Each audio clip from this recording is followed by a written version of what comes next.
Good morning बच्चों। पिछली class में हम लोगों ने लेसन 4 पढ़ा था, ठीक है।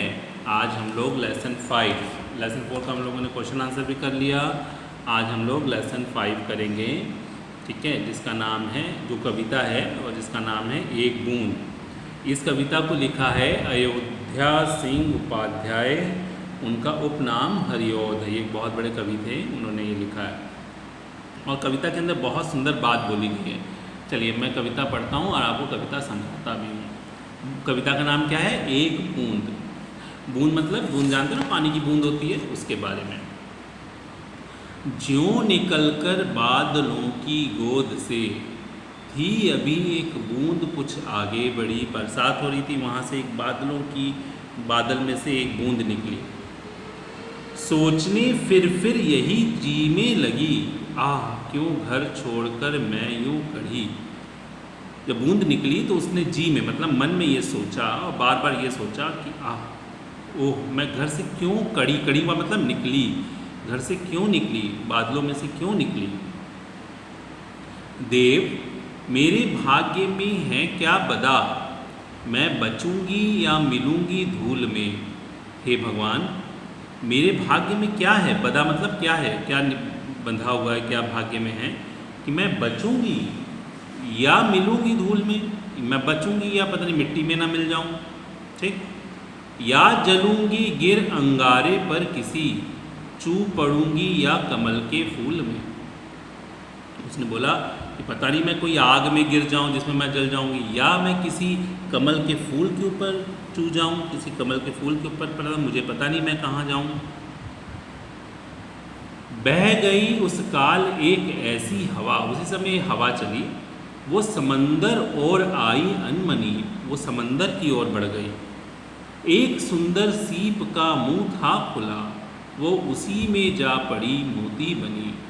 और अचानक ही वो हवा चली, वो उधर बढ़ी तो वहाँ पर एक सीप का मुंह खुला था, बूंद उसमें गिरी और वो मोती बन गई। सीप के मुंह में जब वो पानी की बूंदें जाती हैं तो वो क्या बन जाती है? मोती बन जाती हैं।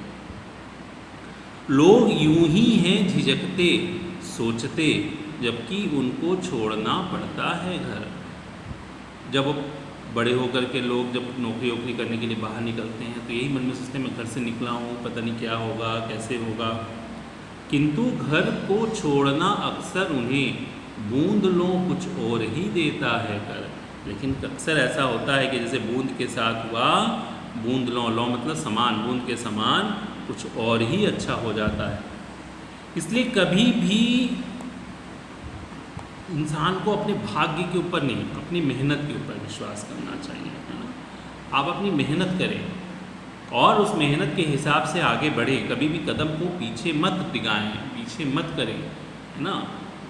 आप अपना कर्म करेंगे, अच्छा होगा, ईश्वर हमेशा अच्छा करता है सबके साथ, है ना, ठीक है। ये पोयम है, आपको करना क्या है, एक बूंद पाठ का नाम डालेंगे ऊपर, ठीक, और ये 8 लाइन की कविता यहाँ से लेकर यहाँ तक याद करेंगे और उसको कॉपी पे लिखेंगे भी, ठीक, ये काम करना। उसके बाद कॉपी में शब्द अर्थ लिख करके, ये शब्द अर्थ, माटी मतलब मिट्टी, अनमनी मतलब बिना मन के, कढ़ी मतलब निकली, लौ मतलब समान या की तरह, झिझकना मतलब हिचकते हुए या संकोच करना, ठीक है। तो ये आप शब्द अर्थ अपनी कॉपी पे लिखेंगे। फिर हम लोग जब नेक्स्ट क्लास में मिलेंगे तो इसके हम लोग प्रश्नोत्तरों को, अभ्यास को करेंगे, जिसे आप अपनी कॉपी में साफ साफ सुंदर सुंदर करके लिखेंगे, ठीक है बेटा। फिर हम लोग नेक्स्ट क्लास मिलेंगे, तब तक के लिए बाय।